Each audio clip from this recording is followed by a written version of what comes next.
di jéggalu ci tardé bii ñu am ñun parce que dañoo ne woon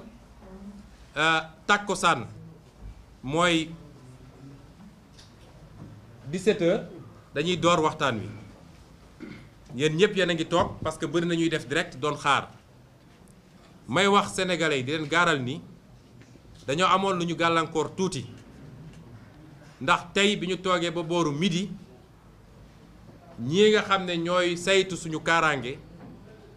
dañoo gisoon ni am na benn woto boo xam ne te lépp nag filmé nañ ko heureusement ñaari fan a ngi nii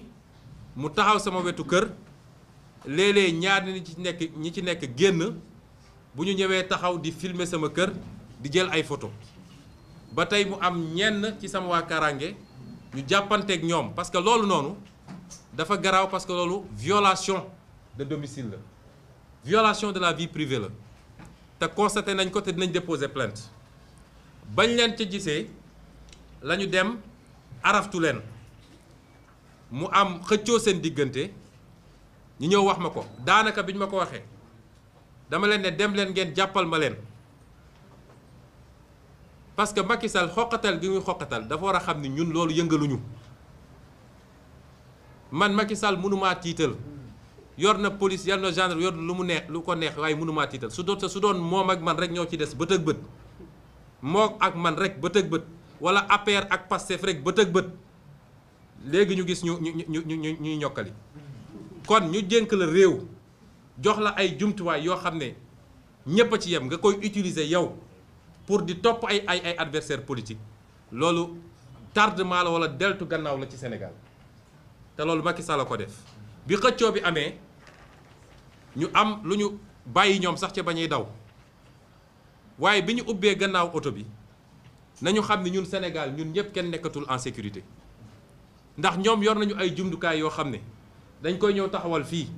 boo duggee sa biir wanag di def sa soxla sax ñoo ngi dégg li ngay def loolu nag lu baax la cim réew waaye waroon nañ ko yóbbu nu ñuy def ba terroristes yi du ñu dugg Sénégal nu ñuy def ba samba boy yi du ñu dogaale nit ñi di foqati seen alal waaye jël un adversaire politique dem teg loolu di déglu lépp lu nekk ci biir këram di photo di filmer loolu mooy Macky Sall bi xëccoo bi amee nag ñoom ñu daw ba ñuy daw am na yu ñu fa bàyyi duma ci dugg loolu nag la police ne tey tembe il faut ñu delloo leen ko wala ñu am lu ñu jëflanteeg ñun identifié nañu ñeent ci sama waa sécurité ba defe naa Jibi Gueye Ndiaye mi ci la bokk sama protocole ne ñoom la ñu fas yéene jàpp parce que ñooñu ñoo jël loolu lu garaaw la ci réew mi te dinañu déposer plainte waaye dinañu saisir les organisations de défense des droits de l'homme ndax it man duma samba boy duma sàcckat duma terroriste te duma n'importe qui ci réew mi nag waxuma ko pour rëy rëylu waaye su ma doon n'importe qui caméra yi yëpp duñu fi taxaw tey te saa su ma wootee nii lay mel Macky Sall daf ma war a respecté ma respecté ko su ma respecté wul duma ko respecté ak poste buñ ko munti jox man nit danga may respecté ma respecté la kon bi loolu weesoo ñu war a génn ñëw conférence de presse bi ñu téye suñu convoi ne du ñu génn parce que tant que delloo ñu leen mbir moomu mbir ma nag la ne ci biir ba tax ñu tiit du lu tuuti de xam naa warul doon lu tuuti kon fii la suñu démocratie toll il faut ñëpp xam ko terrorisme d'État moo fi nekk te Macky Sall moo ko jiite bu ñu leeralee loolu nag ba wax ba ñëpp xam lu tax ñu tardé may wax suñu mbokk yi ni réew mi presque fukki fan ak juróom a ngi nii ci tey ab wax lëmbe réew mi yéen ñëpp xam ngeen wax ji jarul may dugg ci détails yi muy loo xam ne nag lu war a tiis la ci ñun ñëpp ndax jamono joo xam ne àdduna bi yëpp a ngi am njàqare ci lii nga xam ne mooy li dal àdduna ba tey kenn mënatul tukki kenn mënatul liggéey normalement kenn sañatul génn guddi loolu mu waroon doon lu ñëpp tal tey sénégalais yi boole kook yeneen ak yeneen yoo xam ne sénégalais yi jaax na nañ ci sénégalais yi lekkatuñu ba suur sénégalais yi amuñu liggéey sénégalais yi fajuwuñu ñu waroon tal leneen moom Macky Sall ñu teg ko ci bopp réew pour mu saafara loolu amul lu muy tal moom lu dul di def ay complot ci naka laay def ba fexeel sama adversaire politique loolu gàcce la tey àdduna yépp a ngi ñu tiim di reetaan Afrique yépp a ngi ñu tiim di reetaan te dara waralu ko lu dul Macky Sall mi ñu dénk réew mi. lii nag ñun ñëpp daf ñoo war a delloo ci ñu xoolaat suñu bopp mbokki Sénégal yàgg naa ko wax réew du caaxaan a koy defar réew mu la raw rek daf laa ëpp parlu gën laa gëm boppam gën laa gëm réewam waaye gën laa mën a sàmmanteeg ay charte yoo xam ne waa réew mi ko teg ñëpp yem ci. yooyu nag amoon nañ fi ay occasion yu bëree bëri pour li dañ fi parce que lu tel ni état amul lu muy def lu dul naka laay def pour dajale ay mbir di compléter pour faagaagal ab nit. ça veut dire que amuñu état bi ñu am propriété ab nit la ak clan ku bokkul ak ñoom wala ku ne ànduma ak ñoom bokkoo ci réew mi. occasion yi nag ñu amoon nga xam ne lu mel ni assise nationale defoon na ci liggéey CNRI nga xam ne defoon na ci liggéey ak yooyu ñun ñëpp dañoo war a xam ni yooyu ñu rate moo ñuy topp ba tey jii. ba tax nag di ngeen ma may ma gërëm sénégalais yëpp parce que mbir mi bi mu amee bi mu ne kët ne jon sénégalais yëpp en tout cas li ëpp Sénégal dañ ne lii gëmuñu ko laata sax man may génn di wax ci dimanche boobu li ëpp ci Sénégal dañu ne lii ñun gëmuñu ko loolu ñu ngi ciy sant yàlla parce que kóolute la te kóolute googu duñ ko mus a wor ni ma leen ko waxee di ko wax tout le temps ñun sénégalais duñ ñu gën a gore parce que mënoon na dal keneen. ñëpp dañ naan bettu ma mais bi ñu nee Ousmane Sonko siif na li ëpp ci sénégalais dañ ne lii gëmuñu ko laata sax may génn man pour wax sama wax ñu ngi leen di gërëm ci loola di gërëm ñi nga xam ne lundi bële le 8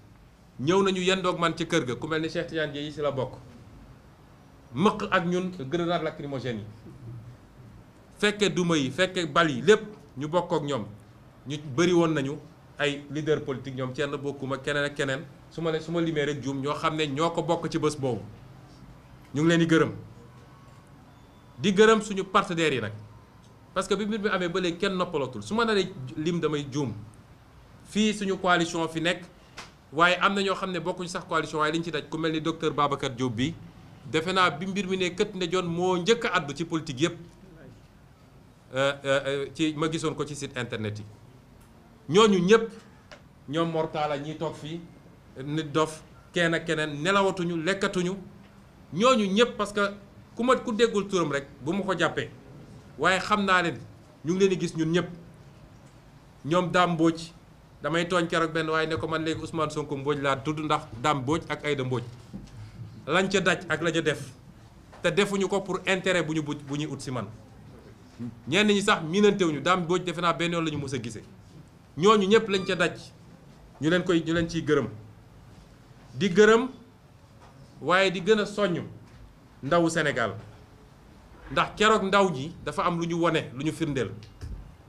mooy naxe bi jeex na te ñoom dégg nañu suñu discours xam nañ luy suñu mbëbët ak suñu yéene ci réew mi ba tax ñu jaral leen liñ leen jaral ñun loolu la ñu wone keroog. te keroog dafa am lu tubaab naan un mythe est tombé mooy ndaw ñi wane nañ ñi li ñu doon wax ni sénégalais gëmul dara benn sénégalais parewul pour xeex loolu la ndaw ñi waree keroog may wax ndaw ñooñu di ngeen ñu gën a gore suñu bakkan bii la ñu teg ci projet bii nga xam ne moom la ñu bokk ngir définitivement nooteel ak ñi ñu yoree Sénégal nga xam ne lottal na sénégalais jóge fi may gërëm tamit. gannaaw ñooñu ñii nga xam ne ñooy samay avocat ndax soobu nañ ci dossier bi te caaxaanuñu ci waaye sonn nañu trop ci ñii suñu ndaw yi nga xam ne moom la ñu jàpp ñu dem di leen topp assister moo xam dig moo xam feneen di fa yendu suba ngoon ñu ngi leen di gërëm bu baax a baax a baax di gërëm kilifa diine réew mi bi mbir mi amee léegi li ma jot ci ay woote ak ay délégation yu kilifa diine yónnee kilifa diine yépp nag laa wax ak ñaan yi ma yónnee yóbbante ma ko kenn xamul nu mu toll loolu feesal na sama xol trop trop di leen ci gërëm di leen wax nag ni bu ngeen gisee ni ñëwuma pour dugal leen ci mbir mi ñëwuma ci sàkku ci yéen pour ngeen àddu ci dafa fekk dama xam ni ki ma ko sékkal saa su xasee ba yëkkati lu mel nii mooy nu muy def ba fàggaagal ab adversaire am ci politique séddu ci kenn nawu ci kenn ormalu ci kenn te li fi xewoon xewaat fi xam am na fi ndax gis nañ fay dossiers yoo xam ne ay xalif généraux woon nañ ko ñaan ko mu lànk ne du ko def ñun nag orma googu ñu am ci yéen bëgg orma googu ñu bañ koo xotti moo tax ñëwuñu leen ne leen wax leen ci parce que lii bu xasee ba am moom su xasee ba dëgmal lu mel nii lenn rek ko mën a arrêté mooy askan wi ci boppam ne nag doy na lii mënatul wéy askan woowu bu jógee taxaw moom dina dellu gannaaw maa ngi it gërëm ñi nga xam ne ñoom laa bokkal assemblée nationale te ñu bokk ci kujje politique bi muy groupe démocratie et liberté nga xam ne moo boole PDS ak ñoom Mamadou Lamine Diallo tekkeeg bokk gis-gis ak parti yooyu yëpp wala muy ñi nga xam ne ñooy les non inscrits seen taxawaay bi mbir mi taxaw amee ba léegi rafet na ñu ngi leen ciy gërëm di leen ci sant waaye di jagleel ngërëm xaasatan di ko jagleel sama avocate man muy madame Aïda Mbodj di ko jagleel kii nga xam ne moo waroon toogal groupe démocratie liberté ci ñoom ñaar la woon moom muy benn bi muy Moustapha Guirassy waaye di ko jagleel sama sëriñ sama xarit nga xam ne mu waroon toogal les non inscrits di Cheikh Bamba Dièye ñett ñi li tax ma jagleel leen ko mooy ñoom seen taxawaay soo seetee week-end bi yëpp ñu dem ci média yëpp nag bàyyiwuñu benn seen taxawaay boobu ñu am ci média yi dafa ubbi bëtu sénégalais yi bu baax a baax a baax ba ñu gën a xam li ne ci biir ma leen ciy gërëm bu baax ndax bokkuñu parti bokkuñu woon sax coalition ci élection présidentielle bi waaye dëgg rek moo tax ñu jóg di gërëm it Cheikh Abdou Bara Dolly nga xam ne bi mbir mi di jolli moom da ko fekkoon bitim réew waaye bi mu nee cëpp Sénégal dimanche bi passé defe naa bi mu wàcc aéroport la commencé def ay interview kon ñu leen di gërëm ñooñu ñëpp waaye di gërëm mboolem seen député opposition bi mbokki Sénégal donte moom Macky Sall ay moyens yu bëri la jël ut ay nit yu koy waxal ñu wasaare ko ci presse bi lu leen ñu koy bind lu ñu koy wax waaye gis nañ ni mbébétam dafa nax saay bu ñu ñëwee ba cappaandaw bi tey sénégalais boo jël gëmu ni am na benn sénégalais boo xam ne gëm na ñoom li ñuy wax nañ am na waaye li gën a neex mooy sénégalais boo waxal mu ne ñun xam nañ ni lii complot la te ñoom ba ñuy sumb seen lii ku leen ne woon nii lay demee defe naa duñ ci dugg parce que dañ koo togg ba xam ne bàyyiwuñu dara may xamal sénégalais yi ni couvre-feu ak état d'urgence bi ñu décrété sax feebar bi taxul ñu décrété ko seen plan la ñu toggoon ba teg bu ko def pour que suñ ko defee benn Sénégal du mun a yëngatu ku yëngatu ñu ne la état d'urgence wala couvre-feu jàpp la ndel yi ngeen di dégg ñu koy sànni fenn ci réew mi nga xam ne gëjoon nañ fa dégg bombardement wala dara ñu jékki-jékki rek ndel yi takarnaase lépp lii moo ko waraloon pour mën a fexe ba foofu ku yëngatu ñu ne la sécurité nationale wala nu mu tudd sécurité nationale wala état d'urgence lii lépp Macky Sall ak état am dajale ko jubluwuñ si lu dul nu ñuy faagagalee benn adversaire man de xaw ma woon ni am naa dayoo boobu ci Sénégal lii lépp nga dajale ko def sa complot mobiliser moyens yëpp pour faagagal benn adversaire rek ndax adversaire boobu wër nga fu ne pour am fu ñu jàppe fu ñu ko mën a jàppee ni mës naa jël ci xaalisu réew mi ba may nekk ci biir di liggéey mës naa jël dërëm gu mu moomul ci xaalisu réew mi wala mës naa jël ay terrain yu moomul wala mës naa fu ne nga wër ko amoo ko nga ne kon naa génn ci loolu dem ut ci vie privée fu ma koy jaare pour faagaagagal ko lii dafa ñaaw ci Sénégal dafa ñaaw ci Afrique ndax waroon dépasser lii may wax nag Macky Sall moom ci boppam ak ñi mu àndal ne ko léegi de seeni pexe xam nañ ko te fi ngeen ñu woo mën nañ leen fi fekk te jël nañu suñuy matuwaay bu dee lii rek moo des ci pexe nañu xam ni dinañ leen ci fekk te jël nañ suñu matuwaay du ma sori nag ndax wax bu yegg boroom xel moomu ko. kon mbokk yi duma sori ci démontrer lan mooy complot bi Sénégal yëpp xam nañ ko ndax boo defee li nga def ba pare dem woo gendarmerie jox ko ne defal enquête gendarmerie def enquête génne ci lii may wax nii PV gendarmerie loolu rek moo ci nekk bu njëkk gendarmerie dafa ne lii ñu wax siif mënul am fii li ko firndeel mooy ñetti seede yi fa seede yëpp nee nañu lii mënu fee am mënu fee am dégguñu ko gisuñu ko waa seede lu muy jëriñ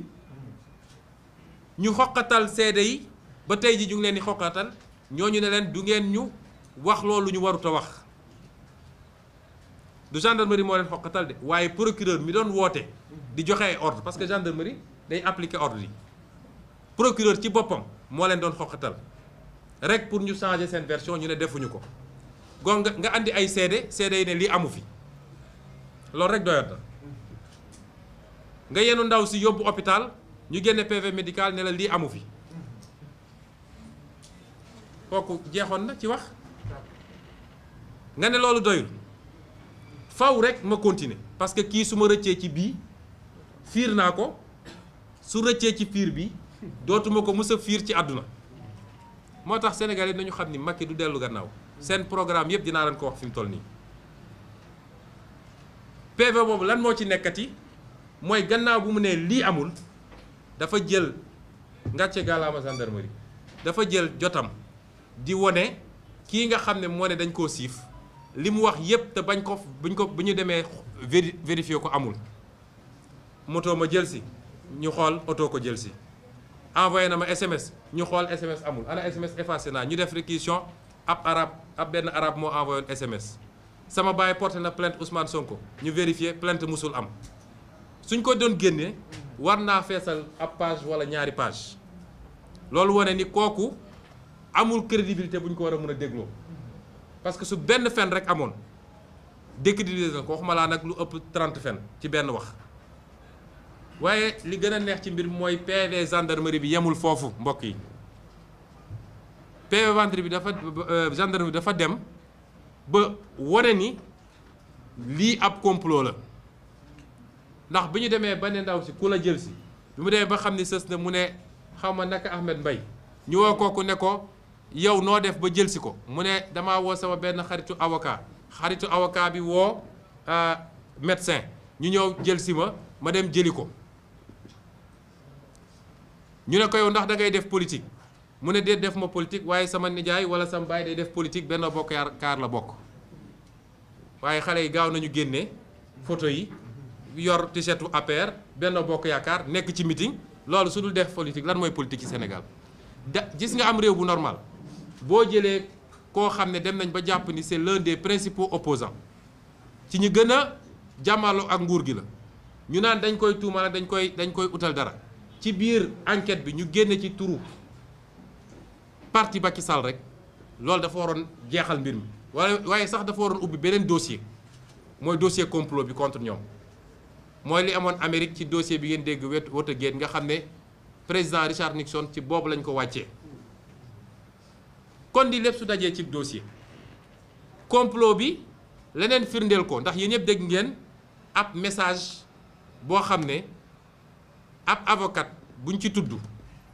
te ma wax leen ni looloo ngi waaj a tas baro bi fi mu toll nii sànq rek réunion am na yoo xam ne ci yooyu la avocat buñ ci tudd ne moom moo bind na bindul man xaw ma te ñëpp xam ni avocat boobu dafa jege torop kii di ministre de l'intérieur tey nga xam ne moo nekk ci complot bi ba ci baat bi loolu rek a taxoon sax ñu fal ko foofu mu nekk noonu ndax ñëpp xam nañ ni moom mooy l'homme des sales missions sale mission CREI pour liquider Karim sale mission agence judiciaire de l'État pour liquider Karim Khalifa ñu ne ko léegi demal ministère de l'intérieur pour liquider Sonko ku ma xam la nag ndax xombal la dëkk sama yaay di waa xombal ñu bokk benn quartier Anine et c'est déplorable que mbirum àdduna poñetu àdduna mun a yóbbee nit fii kon su ñu nee kooku jege na ko noonu ba ñu ñaan soxnaam la ak du soxnaam moom mu mun a jël daa di bind daa di transférer ab message transférer ko kenn ci samay avocat te li andi transfert bi mooy bi ñu tuddee turam rek dafa woo sama avocat ne ko ah am naa problème waruñu woon tudd sama tur ci lii rawatina sama vie privée nangam bi mu raccroché léeg-léeg xam nga dernier numéro bi nga woo booy gaawtu mun nga juum yónnee ko kooko moo tax message bi egsi foofa seeni pexe dañoo xamul luy yàlla Macky Sall defe naa dafa gëmul yàlla moom ci boppam waaye message boobu ma faram-fàcce ko ci wolof lam ci bind mooy ci mbir mii ci coow lii am dinaa ci joxe benn conseil la ñu bind ci message bi mu transféré moom bu dee moom bindu ko it jot na ko parce que dafa bokk ci cercle bi doon ko transféré keneen ku bokk ci cercle bi parce que ku bokkul ci cercle bi duñu la envoyé message bi ku bokkul ci cercle comploteur bi doo jot message bi waaye lim ci wax dafa ne maa ngi leen di jox benn tegtal ci dossier bii nga xam ne dossier DSK la may wax suñu mbokk yi ni DSK mooy Dominique Strauss-Kahn nekkoon benn kilifa France boo xam ne dafa waroon nekk candidat ci élection présidentielle far mu am lu ko dab ba ñu jiiñ ko ni dafa siif benn nit fële New York coow mujj ci am ba mën na nekk candidat kon ñoom lii lépp nag buñ ci tuddee DSK rek moo liñ ciy jublu mooy nu ñuy def ba Ousmane Sonko du nekk candidat loolu rek la mu ne donc ci dossier bi li ma leen di digal yéen mooy bu leen ko tëj kaso ndax bu ngeen ko tëjee kaso dina yëngal réew mi nit ñi dinañ génn di manifester fii ak waa bitim réew pour ñu bàyyi ko mu génn mu ne donc li ma leen di sant man mooy bu ñu yëkkatee malaanu kiiraayam mooy immunité parlementaire bi na ko juge d'instruction convoqué mu ñëw mu déglu ko bàyyi ko mu ñibbi convoqué ko mu ñëw bàyyiwaat ko mu ñibbi ba keroog instruction bi jeex ñu dem procès bu ñu demee procès nag fexe leen ba fësal ni jote am na moom ak xale bu jigéen bi loolu rek doy na jarul ngeen koy tëj bu ko defee maqaamam biir Sénégal day wadd deram day yàqu loolu moo nekk ci message bi lii rek fi na complot leneen loo ci yokk rek day ëpp moo tax bi ñu demee nag ba rapport bi jëm côté boobu ci la procureur tiit ne waa gendarmerie arrêté leen enquête bi parce que bëgguloon gendarmerie woo médecin bi bëgguloon gendarmerie woo avocat bi bëgguloon gendarmerie woo nijaay ga sax wala papa ja loolu moo tax ñu acci may wax nag ni dama ko fàtte woon ci français ku mën a gis Macky Sall na nga ko laaj ndax xam na Adji Sarr am déet Macky Sall ku ko gis na ko laaj ndax xam na Adji Sarr am déet ndax mos naa gisee ak moom am déet ndax wax naa moom am déet mooy président wu Sénégal may leeral nag benn mbir bu am solo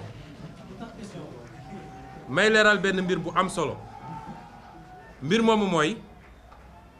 sénégalais yépp mën nañu après wax ni Ousmane Sonko moo ne woon keroog bu ñu yëkkatee sama mbalaanu kiiraay muy sama immunité keroog googu laay dem uyu ji buñ ma woowee ma wax ni dama ne woon bu dee jaar nañu ci yoon bi nga xam ne moom la constitution teg moom la règlement intérieur de l'Assemblée nationale nga xam ne loi organique teg saa suñu jaaree foofu respecté ko bu ñu yëkkati sama mbalaan kiiraay ma dem fa may wax sénégalais nag dañoo respecté wul loolu te loolu man wax naa ko avocat yi wax nañ ko professeur de droit yi wax nañ ko même organisation de société civile yi def nañu ñoom seen benn communiqué muy Amnesty muy RADDHO muy keneen ak keneen ne dañoo respecté wul àq ak yelleef Ousmane Sonko en tant que député ci ni ñu ko defee wax naa léegi ci français faram-fàcce naa ko jarul ma ci duggaat waaye nañ ko defee dafa respecté wul charte yi moo tax ma ne tey ak lu mun a am suba assemblée nationale man mii sama immunité da jógewu fi conséquence nag bi ñu ciy tiré mooy fa ñu nekkoon suñu diggante ak section de recherche fa ñu nekkaat ba tey lii nag mbokk yi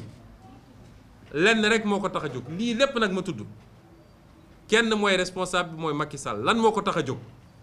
dama bëgg sénégalais yi comprendre ko te loolu duñ ko nangul mukk nag parce que jeunesse bi yépp am yaakaar ci li ñuy def mag ñi am yaakaar ci li ñuy def jigéen ñi am yaakaar ci li ñuy def ñépp yaakaar ni projet bi mën na suqali Sénégal duñu may Macky Sall mukk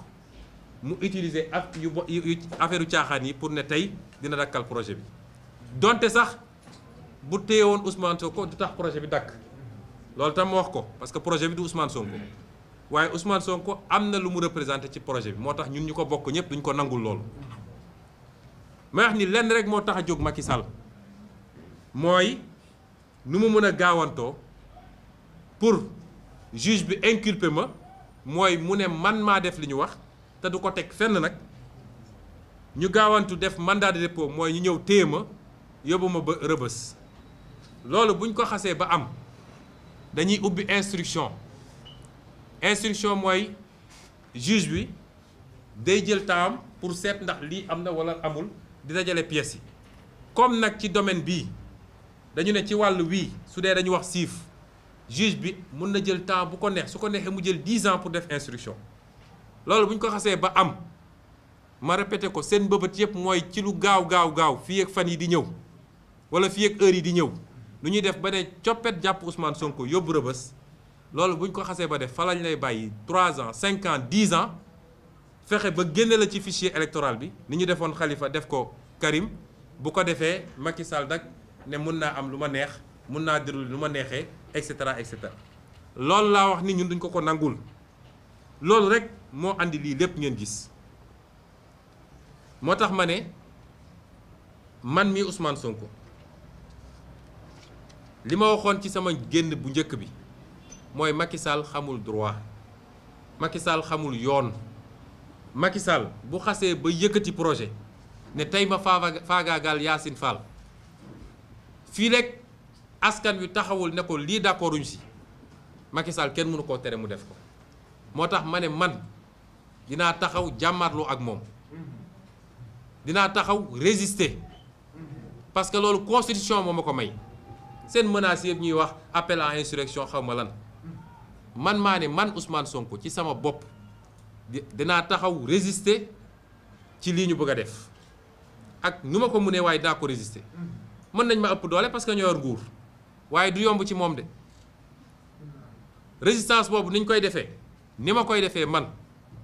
kenn ku ne ci sénégalais bàyyi naa la yow nga natt sa bopp mais man ni ma koy defee mooy benn. la ñu war a def suba tekkiwul sama mbalaanu kiiraay ma wax ko ñépp mu leer sama immunité laa yor encore ñaareel bi mooy kii ñuy wax Mamadou Seck nga xam ne am na fu ko gaa yi téye ba moomul boppam même suñu dellu siwaatoon toppaat yoon ba mu jaar ni mu war a jaare ñu lever sama immunité nee naa moom mënul nekk juge d'instruction bi parce que li mu jot a def wane na ni mandute amul ci moom juge bu amul mandute nag matul juge ma wax ni ñoo ngi bàyyi bët ak xel ki ñuy wax Samba Sall ñu koy wax doyen des juges ndax dossier bu ñu mus a monter fii contre opposant moo xam membre société civile la wala membre mouvement citoyen wala activiste wala acteur politique ñett ñii ñoo koy monter ñoom ñooy taalibe Macky Sall ci palais de justice bi mooy Serigne Bassirou Gueye procureur mooy Samba Sall doyen des juges mooy Mamadou Seck ñooñu nee naa duñu d'accord ñooñu jël ko te samay avocat bind nañ ba pare déposé ko foofu ne récuser nañu parce que loolu yoon a ko moom yoon a ko maye mooy soo gisee ku la doyul mun nga ne kii bugguma mu àtte ma comme nag 10 cabinet la soo récuser ñaar am na 8 cabinet yu des may wax nag ni Macky Sall dafa aadawoo saa su jógee pour faagaagal ab adversaire politique dafay làqatu ci gannaaw ay nit ndax moom ci boppam ñemewul góor da ngay ñeme li ngay def mais buqat la boo xam ne day làqatu ci gannaaw ay nit boo waxee ñu ne la justice bu ko kilifa woowee mu ne ko mbirum justice la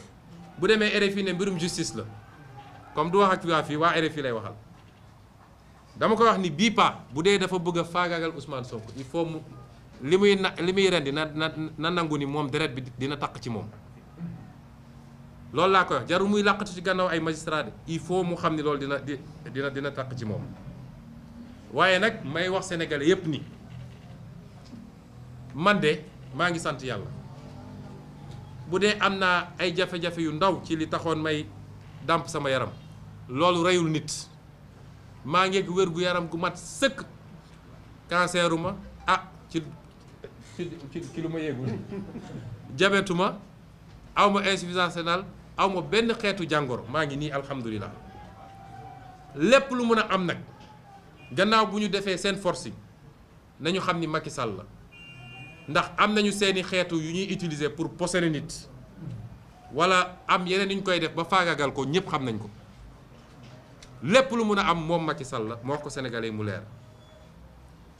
mbokki Sénégal maa ngi woo askan wi yëpp bàyyiwuma kenn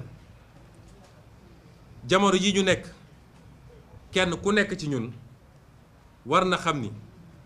jamono ju lëndëm la ci Sénégal waroon na doon jamono ju leer ci Sénégal waaye jamono ju lëndëm la ci Sénégal waaye nañu xam ni Macky Sall toog ci nguur gi des ci nguur gi jaral na ko lu ne lii mooy li ci gën a tuuti jaral na ko sax li nga xam ne ndax Sénégal ñun mosuñu woon am or wala pétrole wala gaz wala yu demee noonu waaye amoon nañ loo xam ne àdduna yépp a ñu ko ñee ñépp mooy li tubaab di wax cohésion sociale mooy Sénégal ñun ñëpp dañoo bokk ndey bokk bàyyi Sénégal mosuñoo xam waaso wala xaw ma lan fii soo fi jëloon ñu nekk ci salle bi boo moytul 80% yi kay seen jabar wala kay seen jëkkal bokkuñu waaso ñun mosuñoo xam loolu Macky Sall bi mu toogee fii ba léegi la fi coow waaso am ba keroog ndaw yi ñu jàpp ci suñuy manifestation te suñu constitution suñu charte ndeyu réew mi suñu ndeyu charte réew mi tere na loolu tere na ngay wax nit di wax ci waasoom wala ci diineem wala ci gox gi mu dëkk parce que loolu day nërmal li ñu bokk ñun ñëpp muy nation mais keroog bi ñu jàppee xale yi ñi leen doon enquête laaj bi leen njëkk a laaj mooy ban xeet nga bokk ñaareel bi mooy ban région nga jóge loolu lu dangereux lu garaaw la cim réew taal na Rwanda taal na feneen ak feneen loolu waruñu koo nangul Macky Sall ba tax may fàttali sénégalais yi ñun ñii ñëpp nag koo ci jël ku toppoon deretam sori tuuti am na ci wolof ci biir deretam am na ci séeréer am na ci pël am na ci alpulaar am na ci joola am na ci soninke am na ci mankaañ am na ci leneen ak leneen ak leneen ñun ñëpp sénégalais lañu yàllaa ñu tànnal réew mii ñu war a bëggante jàppante bu ñu nangu Macky Sall dugal ñu ci loolu te suñuy police ak ñoom seen waruñu nangu ñu leen di jox instruction yu mel noonu li ñuy wax fichage ethnique waruñu koo nangu may wax nag ni ñun de ci suñu jëpp bopp yàllaa ma may man ci sama bopp suñuy wax métis ci Sénégal man métis la am ca Xombal am ca Paal am ca Fuuta am ca Casamance am ca Siin am feneen ak feneen ñun loolu mooy Sénégal may wax nag ngeen may ma wax tuuti ci mbirum Casamance parce que bi ma duggee ci politique ba léegi ñii ma jàmmaar lool kenn mësut a gis acteur politique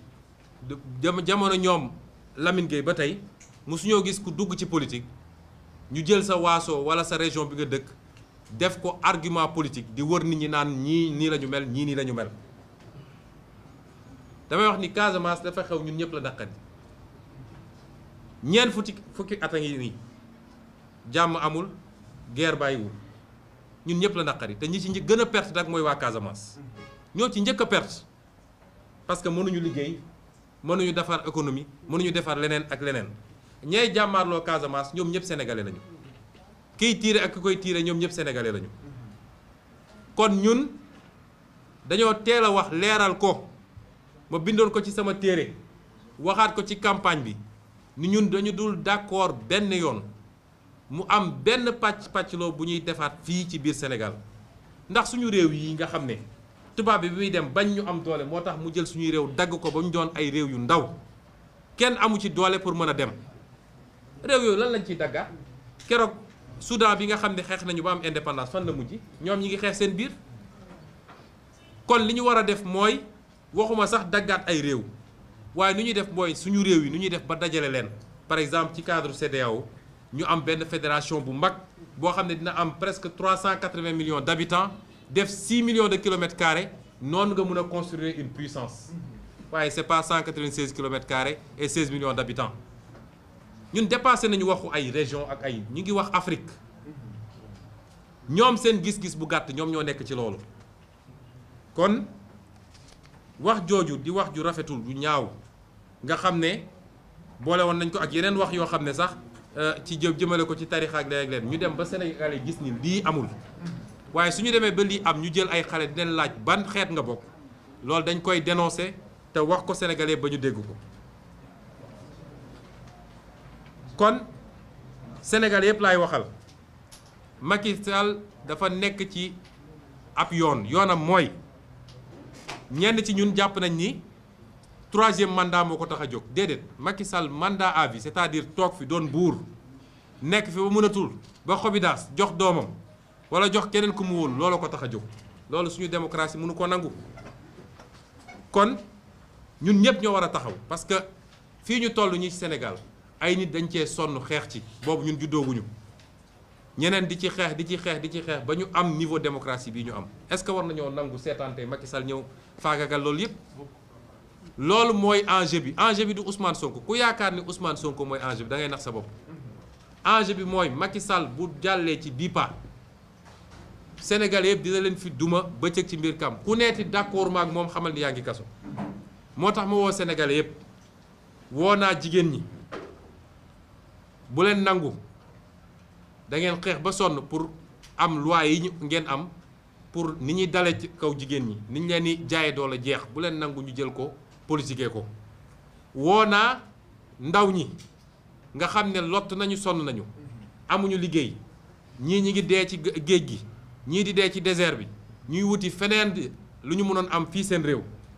may wax ndaw ñooñu ni xeex bii seen xeex la parce que lii ñuy def suñ ko réussir ba effacé ko xam leen ni amatu leen avenir fii biir Sénégal benn clan mooy toog noot Sénégalais yi ku wax mu duma la woo naa acteur politique yépp acteur politique opposition bi ma wax leen ni Macky Sall lii ñun occasion la waroon doon ñu booloo manko daa di fexe ba wëlbati rapport de force bi parce que suñ ko bàyyee amul kenn koo xam ne di nga amati jàmm te amul kenn koo xam ne mus na laa xañ sa droit nga yaakaar ne dina la ko delloo jamais de la vie kon ñun dañoo war a profité ci lii booloo jàkkaarloog Macky Sall ba fii lay jógee respecté ñu may wax tamit ñi nga xam ne waa diaspora bi la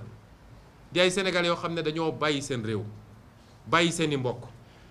dem nangu nekk ay ndoxandéem feneen ngir rek lii nga xam ne échec la ci suñu réew te ñoom seen yorin bu ñaaw moo ko andi ba ndóol nekk fi ba ñàkk nekk fi ba chômage nekk fi ñu dem fortaatu loo xam ne dinañu mën a jàppale famille damay wax diaspora boobu yéen a njëkk a xam ñun li ñuy wax lu mu doon ba ñu commencé politique yéen a ñu njëkk a comprendre yéen a njëkk a ñëw bokk ci li ñuy def yéen a njëkk a ñëw dajale seen xaalis da ngeen ciy dugal kon xam leen ni xeex boobu ñu doon xeex dafa fekk mu am lu mu dox ak ba jege fi ñu war a jëm moo tax Macky Sall tiit moom ak ay ñoñam ba ne tey il faut ma arrêté ko xeex bi seen xeex la yéen waa diaspora du xeex waa Sénégal rek waaye seen xeex la yéen it waa diaspora di wax mouvement citoyen gàcce ngaalaama ndax yàgg ngeen ci xeex bi te mosu leen ci ut dara ndax yéen jógu leen pour nguur waaye xeex bi tey lay door bu ñu jàpp ni xeexoon nañu 23 juin ak leneen ak leneen léegi nag ñëpp nañu wàcce loxo yi déedéet xeex bi tey lay door te li ñuy xeex tey dootul ab projet de loi bu ñu d'accord waaye li ñuy xeex tey mooy fexe ba jël départ boo xam ne fa la Sénégal di baaxee ba faw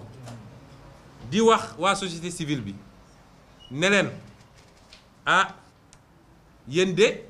yéen a fi nekk di saytu démocratie di saytu yorinu réew mi di saytu li nga xam ne mooy suñu àq ak suñu yelleef am liggéey bu bari ak bu am solo bu ngeen ci def waaye bu mbir mi amee ba léegi jàpp nañ ay ndaw métital leen jàpp nañ ay ndaw toroxal leen jàpp nañ ay ndaw joxuñu leen seen àq ak seen yelleef bi li amee ba léegi ñoom dañuy làqatu ci mbedd mi di jàpp ay nit, amul convocation amul dara, jàpp ay nit yóbbu leen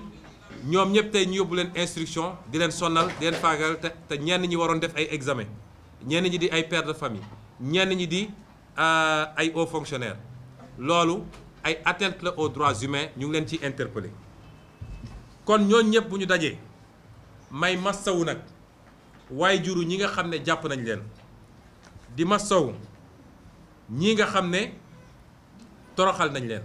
seeni waajur, maa ngi leen di massawu. xam ni mënuma ñëw kenn ku nekk ci këram, waaye jàpp leen ni sama xol diis na te sama xalaat yépp mi ngi ci yéen. ñoo ngi accompagner seeni doom ndax bàyyiwuñu leen benn yoon, suñuy avocat taxaw nañ leen subaak ngoon. ñoo ngi leen di jàppale ndax lépp lu ci war ci seen lekk ak seen nekkin ñoo ngi koy def, waaye ñoo ngi bokk naqar bi ak yéen. ñi ñu jàpp nag nga xam ne lim naa leen sànq bi may wax ci français, ñoom ñëpp taxawaay bi ñu ci war a def ñu ngi koy def. di wax tamit ni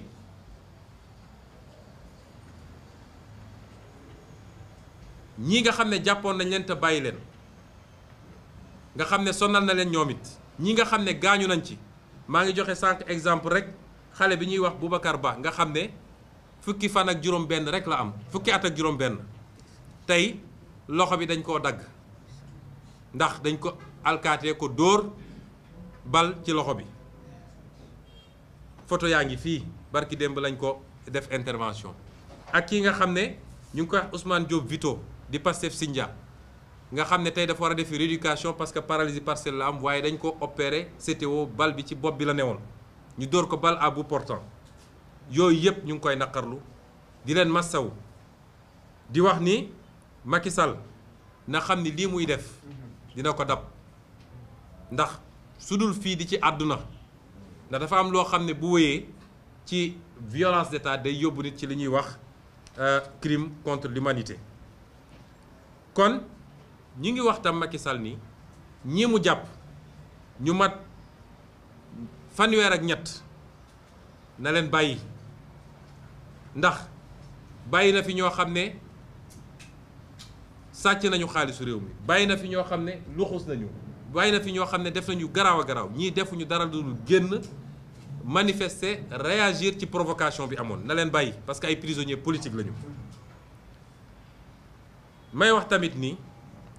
ndaw sii nga xam ne madame Coulibaly la tudd, parce que dama bëgg sénégalais yi xam, ñu koy wax Ndeye Khady Ndiaye nga xam ne moom bërëb boobu, ñu ngi koy faagagal gu métti, parce que dañ ko doon forcer pour mu soppi déclaration mu bañ, ba tey jii këram liggéeyatul. benn ñaar, saa su ne ñi nga bàyyi ay waxambaane ñu taxaw foofu di ko yóoxoog di ko menacer. démb si guddi rek borom këram génn dem jëndi meew ci boutique bi, dañ koo xaañ xeer ba toj bopp bi. loolu régime terrorisme la, il faut mu jeex ci réew mi. Sénégalais yi il faut ñu xam lii xew, te loolu lépp Macky Sall moo ko commandé. may wax tamit ni suñu gendarmerie nationale ngàcce gaalaama ci seen taxawaay bu rafet, ndax ñoom dañoo am dàkkantal bi mooy honneur et patrie. loolu su ma ko doon tekki docteur ci wolof mooy